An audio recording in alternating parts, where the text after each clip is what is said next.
ജനങ്ങൾക്കുണ്ട്. അത് ഈ പറഞ്ഞ പോലെ ഒന്നും സിമ്പിൾ അല്ല കാര്യങ്ങൾ. അതായിരിക്കും തുടക്കത്തിൽ തന്നെ താങ്കൾ പറഞ്ഞു വെച്ചത്. ഇത്തരം കാര്യങ്ങളൊക്കെ ജനങ്ങൾ കൂടി മനസ്സിലാകണം.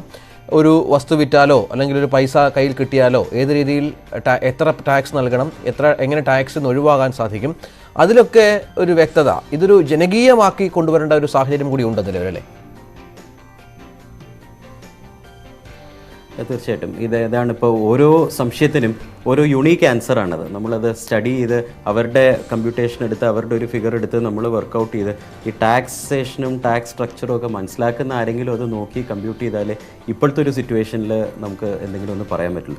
അവിടെയാണ് ഞാൻ ആദ്യം പറഞ്ഞൊരു ഒരു പോയിന്റിലേക്ക് വരുന്നത്. കുറേയും കൂടെ ഒന്ന് സിംപ്ലിഫൈ ചെയ്താൽ ഇതിൻ്റെ ഒരു 90 to 95% ഓഫ് ഇറ്റ് ചെയ്യുന്ന ആൾ, ടാക്സ് ഫയൽ ചെയ്യുന്ന ഒരാൾ, റിട്ടേൺ ഫയൽ ചെയ്യുന്ന ഒരാൾക്ക് തന്നെ ചെയ്യാൻ പറ്റണം. അതിപ്പോൾ ITRൻ്റെ കുറേയൊക്കെ സിംപ്ലിഫൈ ചെയ്തു. നേരത്തേക്ക് ഇതിനേക്കാളും കുറേയും കൂടെ കോംപ്ലിക്കേറ്റഡ് ആയിരുന്നു. അതിന്നിപ്പോൾ കുറേ സിംപ്ലിഫൈ ചെയ്ത് വരുന്നുണ്ട് തീർച്ചയായിട്ടും. പക്ഷേ ഇങ്ങനൊരു ഇപ്പോഴത്തെ ഒരു ചെറിയൊരു കൺഫ്യൂഷൻ വന്നിട്ടുള്ളത് ഇപ്പോൾ ഈ ഒരു ഓൾട്ടർനേറ്റ് റെജീമും കൂടെ വന്നിട്ടുള്ളതുകൊണ്ട് ആൾക്കാർക്ക് പലർക്കും അതിനെപ്പറ്റി വേണ്ടത്ര ഒരു ക്ലാരിറ്റി ഇല്ലാത്തതുകൊണ്ട് കുറച്ചൊരു ആഡഡ് കൺഫ്യൂഷൻ കഴിഞ്ഞൊരു വർഷത്തിൽ വന്നിട്ടുണ്ട്. ബട്ട് ഐ എം ഷുവർ അത് over A period of time 1-2 വർഷം കൊണ്ട് അത് ആൾക്കാർ മനസ്സിലാക്കി വരുമ്പോഴത്തേക്കും തീർച്ചയായിട്ടും അത് കുറേയും കൂടെ സിംപ്ലിഫൈഡ് ആകും. കൊല്ലത്ത് നിന്ന് തങ്കം എന്ന പ്രേക്ഷകയും ടെലിഫോൺ ലൈനിലുണ്ട്. തങ്കം, ചോദിക്കാം, എന്താണ് സംശയം? സാർ, ഞാൻ കുടുംബ പെൻഷൻ അറിയ ഒരാളാണ്. അത് 32,000 രൂപ ഞാൻ പെൻഷൻ വാങ്ങിക്കുന്നതാണ്. അതിന് ടാക്സ് അടയ്ക്കേണ്ടി വരുമോ? മാഡം, ഇപ്പോഴത്തെ മാഡത്തിന് ആ ഒരു ഇൻകം മാത്രമേ ഉള്ളൂ എന്നുണ്ടെങ്കിൽ വേറെ ഒരു ഹെഡ് ഓഫ് ഇൻകമും ഇല്ല, വേറെ പലിശയോ അല്ലെങ്കിൽ വേറെ എന്തെങ്കിലും ബിസിനസ് എന്നോ അല്ലെങ്കിൽ വേറെ ഏതെങ്കിലും സോഴ്സ് എന്നുള്ള ഇൻകം ഒന്നുമില്ല, ഈ ഒരു ഇൻകം മാത്രമേ ഉള്ളൂ എന്നുണ്ടെങ്കിൽ ടോട്ടൽ ആനുവൽ ഇൻകം 32,000 എന്ന് പറയുമ്പോൾ 3,84,000 വരുന്നു. അതുകൊണ്ട് മാഡത്തിന് ടാക്സ് വരില്ല. അടയ്ക്കേണ്ടി വരില്ല. 3,84,000 ആയതുകൊണ്ട് അടയ്ക്കേണ്ടി വരില്ല.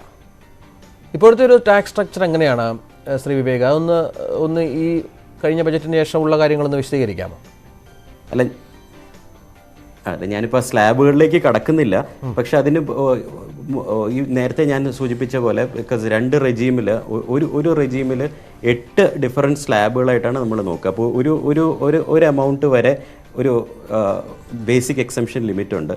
ബേസിക് എക്സംഷൻ ലിമിറ്റ് അതിൽ തന്നെ നമ്മൾ സീനിയേഴ്സിന് വേറെ നോക്കണം, സീനിയർ സിറ്റിസൺസ് അല്ലാത്തവരുടെ ബേസിക് എക്സംഷൻ ലിമിറ്റ് വേറെ. സിമിലർലി സ്റ്റാൻഡേർഡ് ഡിഡക്ഷൻ ഉണ്ട്. സ്റ്റാൻഡേർഡ് ഡിഡക്ഷൻ കൂടാണ്ട് വേറെ പല ഇൻവെസ്റ്റ്മെൻറ്റുകൾക്കും ഡിഡക്ഷൻസ് അവൈലബിൾ ആണ്. ഇപ്പോൾ ATC എന്ന് പറയുമ്പോൾ 1.5 ലക്ഷം രൂപ വരെ, അല്ലെങ്കിൽ ഹൗസിങ്ങിൻ്റെ ഇൻട്രസ്റ്റിന് 2 ലക്ഷം രൂപ വരെ. അപ്പോൾ ഒരാൾക്ക് ടാക്സ് വരുമോ, ഈ വർഷം ഞാൻ ടാക്സ് അടയ്ക്കണോ എന്നൊരാൾ ചോദ്യം ചോദിക്കുകയാണെങ്കിൽ നമ്മൾ ഏതൊക്കെ ഇൻകം ഉണ്ടെന്നുള്ളത് നമ്മൾ ആദ്യം തന്നെ ലിസ്റ്റ് ചെയ്തിട്ട് ആ ഇൻകത്തിനൊക്കെ എഗെയിൻസ്റ്റ് ആയിട്ട് എന്തൊക്കെ എക്സംഷൻസ് അവൈലബിൾ ആണ്, ഈ പറഞ്ഞ മാതിരി ബേസിക് എക്സംഷൻ ലിമിറ്റ് ഓരോ കാറ്റഗറിക്കും എത്രയാണെന്നുള്ളത് അത് ആദ്യം കുറയ്ക്കുക. പിന്നെ ഓരോ അവർ ചെയ്തിട്ടുള്ള ഇൻവെസ്റ്റ്മെൻറ്റ്, ഇപ്പോൾ പെൻഷനാണ്, അല്ലെങ്കിൽ ഹൗസിംഗ് ലോൺ ആണെങ്കിൽ, അല്ലെങ്കിൽ ഇൻട്രസ്റ്റ് ആണെങ്കിൽ, അല്ലെങ്കിൽ കുട്ടികളുടെ എഡ്യൂക്കേഷനാണ്, എന്തൊക്കെയാണ് അവരുടെ എക്സ്പെൻഡിച്ചർ പാറ്റേൺ എടുത്തിട്ട് ആ എക്സ്പെൻഡിച്ചർ പാറ്റേണിൽ ഏതിലൊക്കെയാണ് ഇൻകം ടാക്സിലെ പ്രകാരം എക്സംഷൻസോ ഡിഡക്ഷൻസോ അവൈലബിൾ എന്ന് നോക്കി ആ ഡിഡക്ഷൻസ് ഫുള്ളായിട്ട് ആൾക്കാർ അവെയിൽ ചെയ്യുന്നുണ്ടോ എന്നുള്ളത് പലർക്കും അറിയില്ല. ഇൻകം ടാക്സിൽ എന്തൊക്കെയാണ് അവർക്ക് അതർവൈസ് സ്പെൻഡ് ചെയ്യുന്നതാണ്, അല്ലെങ്കിൽ അതർവൈസ് ഇൻവെസ്റ്റ് ചെയ്യുന്ന പലർക്കും അതിൽ നിന്ന് ഇൻകം ടാക്സ് ബെനിഫിറ്റ് ഉണ്ടെന്നുള്ളത് തന്നെ അറിയുന്നില്ല. ഇൻഷുറൻസ് പ്രീമിയത്തിന് ബെനിഫിറ്റ് ഉണ്ട്. ഇൻഷുറൻസിന് ഇതിൽ തന്നെ മെഡിക്കൽ ഹോസ്പിറ്റലിൽ ചിലവാക്കിയിട്ടുള്ളത് തന്നെയാണെങ്കിലും സീനിയേഴ്സിനാണെങ്കിൽ either medical premium or actual expenses claim ചെയ്യാം അപ് ടു 50,000. അങ്ങനെ ഒരുപാട് ബെനിഫിറ്റ്സ് ഇൻകം ടാക്സ് ആക്ടിലുണ്ട്. സോ അറ്റ്ലീസ്റ്റ് ഒരു 1 ടൈം ആയിട്ടെങ്കിലും ആൾക്കാർ ഇതൊന്ന് സ്റ്റഡി ചെയ്ത് മനസ്സിലാക്കി അവരുടെ പലരും ഇതൊന്നും അറിയാണ്ട് കിട്ടുന്ന എമൗണ്ടിന് നേരെ ടാക്സ് അടച്ചു പോവുക, അല്ലെങ്കിൽ റിട്ടേൺ ഫയൽ ചെയ്യുമ്പോഴത്തേക്കും പ്രോപ്പറായിട്ട് എലിജിബിൾ ആയിട്ടുള്ള ബെനിഫിറ്റ്സ് അവെയിൽ ചെയ്യാണ്ട് പോകുന്ന ഒരുപാട് പേരുണ്ട്. അതൊരു അറ്റ്ലീസ്റ്റ് ഒരു 1 ടൈം പ്രോബ്ലി ബഡ്ജറ്റൊക്കെ കഴിഞ്ഞ് അടുത്ത വർഷത്തെ റിട്ടേൺ ഫയൽ ചെയ്യുന്നതിന് മുമ്പ് അടുത്തുള്ള ഏതെങ്കിലും ഒരു കൺസൾട്ടൻറ്റിനെയോ ആരെങ്കിലും ഒരു അഡ്വൈസറോ ഒന്ന് കണ്ട് ഒരു തവണയെങ്കിലും ഒന്ന് കറക്റ്റായിട്ട് എല്ലാ ക്ലെയിമുകളും മനസ്സിലാക്കി എലിജിബിൾ ആയിട്ടുള്ള. ശരി. ദാമോദരൻ എന്ന പ്രേക്ഷകൻ കണ്ണൂരിൽ നിന്നും ദാമോദരൻ സംശയം ചോദിക്കാം. എനിക്ക് ഈ 50 ലക്ഷം നഷ്ടപരിഹാരം കിട്ടുന്ന അനുയോജ്യമായ സ്ഥലവും വീടും കണ്ടെത്താൻ സമയം വേണം. ഇപ്പൊ ഇതുവരെ കിട്ടിയില്ല.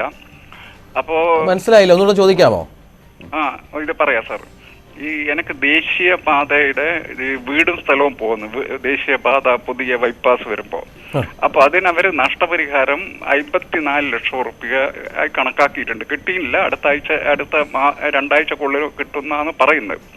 അപ്പൊ അത് കിട്ടിയാൽ എനിക്ക് അനുയോജ്യമായ ഒരു സ്ഥലവും വീടും കണ്ടെത്തുന്നവരെ ഇത് ബാങ്കിൽ നിക്ഷേപിക്കണം. വീടെടുക്കാൻ വേണ്ടി തന്നെയാണ് ഈ പണം ഉപയോഗിക്കേണ്ടത്. എനിക്ക് നഷ്ടപ്പെട്ട വീടിന് പകരം വേറൊരു വീടെടുക്കാൻ. അപ്പൊ അതിന് എന്തെങ്കിലും ഇൻകം ടാക്സോ മറ്റെന്താ ഇതെല്ലാം വരുമോ എന്നുള്ളത്, ഒഴിവാക്കി കിട്ടുമോ എന്നുള്ളതാണ് അറിയേണ്ടത്. അല്ല സാർ, അതിപ്പോൾ ഏത് സ്കീം അനുസരിച്ചിട്ടാണ് ഇപ്പോൾ അതൊന്നും സ്റ്റഡി ചെയ്തിട്ട് എനിക്ക് പറയാൻ പറ്റുള്ളൂ. അത് പർട്ടിക്കുലർലി ഈ ഒരു ലാൻഡ് അക്വിസിഷന് വേണ്ടി കിട്ടിയിട്ടുള്ള ഒരു കോമ്പൻസേഷൻ്റെ പാർട്ട് നോക്കിയിട്ട് ഏത് സ്കീം അനുസരിച്ചിട്ടാണെന്ന് നോക്കിയിട്ട് അത് പറയാം. പക്ഷേ ഇൻട്രസ്റ്റിൻ്റെ കാര്യമാണ് ഇപ്പോൾ ബേസിക്കലി സംശയം ചോദിച്ചത്. ഈ പറയുന്ന എമൗണ്ട് ബാങ്കിലിട്ട് കഴിഞ്ഞാൽ അതിൽ നിന്ന് കിട്ടുന്ന ഇൻട്രസ്റ്റ് തീർച്ചയായിട്ടും അതിൻ്റെ മുകളിൽ ടാക്സ് വരും. അത് ടാക്സബിൾ ലിമിറ്റിൽ താഴെയാണോ, ഞാൻ നേരത്തെ പറഞ്ഞ പോലെ ബേസിക് എക്സംഷൻ ലിമിറ്റും ബാക്കിയുള്ള എല്ലാം നോക്കിയിട്ട് താങ്കൾക്ക് ആ പലിശ മാത്രമേ ഉള്ളൂ. ആ പലിശ മാത്രം എടുത്തു കഴിഞ്ഞാൽ കമ്പ്യൂട്ട് ചെയ്ത് വരുമ്പോഴത്തേക്കും എക്സംഷൻ ലിമിറ്റിൽ താഴെയാണെങ്കിൽ ടാക്സ് വരില്ല. അതല്ലാന്നുണ്ടെങ്കിൽ അതിൻ്റെ ഒരു കമ്പ്യൂട്ടേഷൻ നോക്കിക്കഴിഞ്ഞാലേ അത് പറയാൻ പറ്റുള്ളൂ ഒരു ടാക്സബിൾ ആവുമോ ഇല്ലയോ എന്നുള്ളത്. അതൊന്ന് സ്റ്റഡി ചെയ്തിട്ട് പറയാം. അത് പ്രോബബ്ലി അതിൻ്റെ ഒന്ന് വർക്കിംഗ് എന്തെങ്കിലും അയച്ചു തരാമെന്നുണ്ടെങ്കിൽ ഞാൻ നോക്കിയിട്ട് ഒന്ന് സ്റ്റഡി ചെയ്തിട്ട് പറഞ്ഞുതരാം അത്. ശരി. ദിവാകരൻ എന്ന പ്രേക്ഷകൻ തലയോലപ്പറമ്പിൽ നിന്ന് ചേരുന്നുണ്ട്. ശ്രീ ദിവാകരൻ, താങ്കളുടെ സംശയം എന്താണ്? സാറ് സംശയം എന്ന് പറയുന്നത്, ഒരു ഇലക്ട്രിസിറ്റി ജീവനക്കാരനൊരു ചോദ്യം ചോദിച്ചു. ഹലോ, പറഞ്ഞോളൂ. ആ ഇലക്ട്രിസിറ്റി ജീവനക്കാരനെ ചോദ്യം ചോദിച്ചു. അദ്ദേഹം റിട്ടയറിന് മുമ്പ് ഫോം ഫില്ല് ചെയ്ത് ടാക്സ് അടച്ചിരുന്നു എന്നാണ്. അതിനുശേഷം അദ്ദേഹത്തിന് അത്രയും എമൗണ്ട് ഇല്ലാത്ത കാരണം ഹെഡ് ഓഫീസിൽ നിന്ന് ഇങ്ങനെ ഒരു റിട്ടേൺസ് ഫയൽ ചെയ്തില്ല എന്നാണ് പറയുന്നത്. അത് തെറ്റാണ്. ഇല്ലെങ്കിലും നമ്മൾ ടോട്ടൽ എമൗണ്ട് കാണിച്ച് ഇല്ല എന്നുള്ള ഫോം ഇൻഡിവിജ്വലായിട്ട് പൂരിപ്പിച്ച് കൗണ്ടർ സൈൻ ചെയ്യിച്ച് ടാക്സ് ഡിപ്പാർട്ട്മെന്റിന് നില്ലെന്ന് കാണിച്ച് അതുകൊണ്ട് എനിക്ക് ഇത് റിട്ടേൺസ് ഫയൽ ചെയ്യുന്നില്ല എന്ന സർട്ടിഫിക്കറ്റോട് കൂടി ഹെഡ് ഓഫീസിൽ നിന്ന് അയച്ചു കൊടുത്താൽ മതി. ഇത് പല ചോദ്യങ്ങൾ പല രീതിയിലായതുകൊണ്ട് അദ്ദേഹത്തിന് ഇതിന്റെ ഉത്തരം പെട്ടെന്ന് പറയാൻ ബുദ്ധിമുട്ടുന്നില്ല. പക്ഷെ ആരായാലും ഏത് ഉദ്യോഗസ്ഥനായാലും ഇതാണ് അതിന്റെ രീതി. ഇപ്പൊ കഴിഞ്ഞ കൊല്ലം നമ്മൾ അടച്ചിരുന്നുവെങ്കിൽ ഇക്കൊല്ലം അത്ര ഇൻകം ഇല്ലെങ്കിൽ തീർച്ചയായിട്ടും ഫോം ഫില്ല് ചെയ്തിട്ട് കാരണം കാണിച്ചിട്ട് നില്ല് എമൗണ്ട് കാണിച്ച് സർട്ടിഫിക്കറ്റ് കൂടി ചെയ്തിട്ട് ടാക്സ് ഡിപ്പാർട്ട്മെന്റിലോട്ട് അയച്ചു കൊടുത്താൽ പിന്നെ ഫോം ഫില്ല് ചെയ്യേണ്ടി വരികയില്ല അടുത്ത വർഷം. അങ്ങനെ അതിന്റെ സിസ്റ്റം. ഓക്കെ. ഹലോ, അദ്ദേഹം അതെ, അദ്ദേഹം വർക്ക് ചെയ്യുന്ന ഇതായിട്ടുള്ള ബോർഡായിട്ട് അത് ടേക്കപ്പ് ചെയ്യേണ്ട ഒരു സ്പെസിഫിക് മാറ്ററാണ്. പക്ഷേ ഈ ഒരു കാര്യത്തിൽ ഞാൻ നേരത്തെ അദ്ദേഹത്തിനോട് പറഞ്ഞ അതേ ഒരു പോയിന്റ് തന്നെ എനിക്ക് താങ്കളോടും പറയാനുള്ളത്. കഴിയുന്നത്രയും പർട്ടിക്കുലർലി നമ്മൾ റിട്ടേൺ ഫയൽ ചെയ്ത് വരുന്ന ഒരു കൾച്ചറുള്ള ഒരാൾ ഒരു വർഷം മാത്രം അതിൻ്റെ ഇടയ്ക്ക് ഒന്ന് താഴത്തേക്ക് പോവാണ്, എക്സംഷൻ ലിമിറ്റിന് താഴെ പോവുകയാണെങ്കിലും നേരത്തെ ഇപ്പോൾ സാറും പറഞ്ഞതുപോലെ അത് നില്ല് പറഞ്ഞിട്ട് ടാക്സ് റിട്ടേൺ ഫയൽ ചെയ്യൽ തന്നെയാണ് നല്ലത്. നമുക്കും അത് തന്നെയാണ്. I fully agree with you. തീർച്ചയായിട്ടും അത് തന്നെയായിരിക്കും അഡ്വൈസബിൾ. പ്രേക്ഷകർ സംശയങ്ങൾക്ക് ശ്രീ വിവേക് മറുപടി പറഞ്ഞുകൊണ്ടിരിക്കുകയാണ്. ആന്റണി, മസ്കറ്റിൽ നിന്നും ആന്റണി എന്ന പ്രേക്ഷകനും ചേരുന്നു. ശ്രീ ആന്റണി, സംശയമുണ്ടെങ്കിൽ ചോദിക്കാം. എനിക്ക് ചാർട്ടേഡ് അക്കൗണ്ടിനോട് ചോദിക്കാനുള്ളത്. എൻ്റെ പേര് ആന്റണി സാനി, മസ്കറ്റിൽ. ചോദിക്കാനുള്ളതെന്ന് വെച്ച് കഴിഞ്ഞാൽ, ഇവിടെ ഇപ്പം ഇന്ത്യയിൽ ഈ കോടാനുകോടി രൂപ നിങ്ങൾക്ക് ടാക്സ് കളക്ട് ചെയ്യാനും പിന്നെ അതിനുവേണ്ടി മനുഷ്യന്മാർ ചെലവഴിക്കുന്നതിൻ്റെ മാൻ പവറൊക്കെ കൂട്ടിക്കഴിഞ്ഞ് കഴിഞ്ഞാൽ ഒരു 100 ലക്ഷം കോടി രൂപ വരും അതിൻ്റെ ചെലവ്. അപ്പോൾ എൻ്റെ ഒരു സംശയം എന്ന് വെച്ചാൽ, നിങ്ങൾക്ക് ചാർട്ടേഡ് അക്കൗണ്ടൻസിൻ്റെ അസോസിയേഷനിൽ നിങ്ങൾക്ക് ഗവൺമെന്റിൽ പ്രിഫറൈസ് ചെയ്തിട്ട് ഈ ടാക്സ് കംപ്ലീറ്റ് അവോയ്ഡ് ചെയ്യുക. എന്നിട്ട് നിങ്ങൾക്ക് നിങ്ങളുടെ ബഡ്ജറ്റിലുള്ള ഡെഫിസിറ്റ് ഇട്ടില്ല, അതിൽ കുറവുള്ളത് അത് ഡെഫിസിറ്റ് ഫൈനാൻസിങ് കൂടെ നിങ്ങൾക്ക് ഫണ്ട് ചെയ്തൂടെ. അപ്പോൾ ഈ പ്രശ്നങ്ങളൊക്കെ തീരില്ലേ? ഇതൊക്കെ നിങ്ങൾ ഈ ഭ്രാന്തന്മാരുടെ പോലെയുള്ള ഇതെല്ലാം ഉണ്ടാക്കി വെച്ചിരിക്കുന്ന ഈ സിസ്റ്റം. ഇപ്പൊ ഗൾഫിലൊക്കെ നോക്കണമെന്നുണ്ടെങ്കിൽ ടാക്സ് വളരെ കുറവാണ്, ടാക്സ് ഇല്ല പ്രാക്ടിക്കലി. എന്നിട്ട് ഈ രാജ്യങ്ങളൊക്കെ സുഖമായിട്ട് നടക്കുന്നുണ്ട്. അതിനകത്ത് ഇന്ത്യയിൽ അങ്ങോട്ടും ഇങ്ങോട്ടും ഇൻകം ടാക്സ് റെയ്ഡ്, ആ റെയ്ഡ്, ഈ റെയ്ഡ്, മനുഷ്യന്മാർക്ക് ജീവിച്ചു പോകാനായിട്ട് പറ്റില്ല. അപ്പോഴാണ് ഈ ടാക്സിന്റെ കൂലാമാലകൾ. ഇതിൽ നിങ്ങളുടെ അഭിപ്രായം എന്താ? ശ്രീ വിവേക്, ഇതിനെ പറ്റി നമുക്ക് ചർച്ച ചെയ്യണമെങ്കിൽ ഒരു ഡിസ്കഷനോ അല്ലെങ്കിൽ ഒരു സെഷൻ മുഴുവൻ വേണ്ടി വരും. ഇതിന് 2-3 ഡിഫറൻ്റ് ആയിട്ടുള്ള കാഴ്ചപ്പാടുകളുണ്ട്.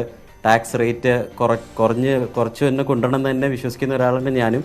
നമ്മുടെയൊക്കെ പലരും പല ഇൻഡസ്ട്രി ബോഡീസ് എടുത്താലും എല്ലാവരും പറയുന്നത് അത് തന്നെയാണ്. ടാക്സ് റേറ്റ് കുറയുമ്പോൾ കംപ്ലയൻസ് കൂടും. ഇപ്പോൾ എല്ലാം കൂടെ നോക്കിയാൽ ഇന്ത്യയിൽ ഒരു 1-1.5% ആൾക്കാരെ ടാക്സ് അടയ്ക്കുന്നുള്ളൂ. വേറെ ടാക്സ് റേറ്റ് ഇനിയും കുറച്ച് കൊണ്ടുവരുമ്പോൾ കംപ്ലയൻസ് കൂടും, ഫെർദർ ആൾക്കാർ ടാക്സ് പേ ചെയ്യും. പക്ഷെ എന്നാലും ടാക്സ് എന്നുള്ള ഒരു കംപ്ലീറ്റ്ലി ഇൻകം ടാക്സ് മുഴുവൻ വിഡ്രോ ചെയ്തിട്ട് ഡെഫിസിറ്റ് ഫൈനാൻസിങ് മാത്രം മതി എന്നുള്ളത് ഇന്ത്യ പോലെയുള്ള ഒരു രാജ്യത്ത് പ്രാക്ടിക്കലായിരിക്കില്ല. ഗൾഫ് രാജ്യങ്ങൾ പോലെയുള്ളിടത്തും അവിടെയും ഇപ്പോൾ നോക്കിക്കഴിഞ്ഞാൽ പലയിടത്തും കോർപ്പറേറ്റുകൾക്കുള്ള ടാക്സ് വന്നു, വാറ്റ് വന്നു. ഇനിയിപ്പോൾ ഇൻഡിവിജ്വൽസിനുള്ള ടാക്സേഷനും പല രാജ്യങ്ങളിലും ഈ ഓയിലിൻ്റെ ഒരു ഇതിലാണല്ലോ സർവൈവ് ചെയ്തിരുന്നത് ഗൾഫ് എക്കോണമി. അതിൽ ഒരു വീഴ്ച വരുമ്പോൾ എവിടെയെങ്കിലും മേക്കപ്പ് ചെയ്യണമല്ലോ. സോ ടാക്സ് ഒക്കെ ഇപ്പോൾ അവിടെയും തുടങ്ങി. It's only A matter of time. അവിടെയും എല്ലാ തരം ടാക്സുകളും ഗൾഫ് രാജ്യങ്ങളിലും വരും, അതിന് സംശയമില്ല കാര്യത്തിൽ. അപ്പോൾ ഇന്ത്യയിൽ ടാക്സ് റേറ്റ് കുറച്ച് തന്നെ കൊണ്ടുവരണം. അതിപ്പോൾ ഇൻകം ടാക്സ് ആണെങ്കിലും ശരി, GST റേറ്റ് ആണെങ്കിലും ശരി, എല്ലാം അലൈൻ ചെയ്തൊരു സിംഗിൾ റേറ്റ്, ഒരു ലോവർ റേറ്റിലേക്ക് കൊണ്ടുവരണം എന്നുള്ളത് തന്നെയാണ് എല്ലാവരും ടേക്കപ്പ് ചെയ്യുന്നത്. കുറേയൊക്കെ അതനുസരിച്ചിട്ട് ചെയ്യുന്നുമുണ്ട്. 40%, 50% ടാക്സ് റേറ്റ് ഉണ്ടായിരുന്നതെന്ന് ഇപ്പോൾ കുറച്ച് കോർപ്പറേറ്റുകൾക്ക് 25-22 എത്തി. ഇൻഡിവിജ്വൽ ടാക്സേഷനും കുറച്ചു. ഇനി പാർട്ട്ണർഷിപ്പ് ഫേം LLP-കൾക്ക് ഇപ്പോഴും 30% ഉണ്ട്, പ്ലസ് സർചാർജൊക്കെ ഉള്ളതാണ്. അപ്പോൾ ആ റേറ്റുമൊക്കെ അതുമൊക്കെ കുറച്ച് കൊണ്ടുവരും. എന്നാലേ MSME-കാർക്കും ഒക്കെ അത് തീർച്ചയായിട്ടും ഒരു ബെനിഫിറ്റ് വരണമെങ്കിൽ ചേർത്തല അയ്യപ്പൻ പിള്ള എന്ന പ്രേക്ഷകൻ കൂടിയുണ്ട്. ശ്രീ അയ്യപ്പൻ പിള്ള, കേൾക്കാമോ? നമസ്കാരം. ചോദിച്ചാട്ടെ. ഒരു അച്ഛൻ മക്കൾക്ക് 3 കുട്ടികൾക്കായിട്ട് കുറച്ച് വസ്തു എഴുതി കൊടുത്തിരുന്നു, ഗിഫ്റ്റ് സെറ്റിൽമെന്റ് ഡീഡ്.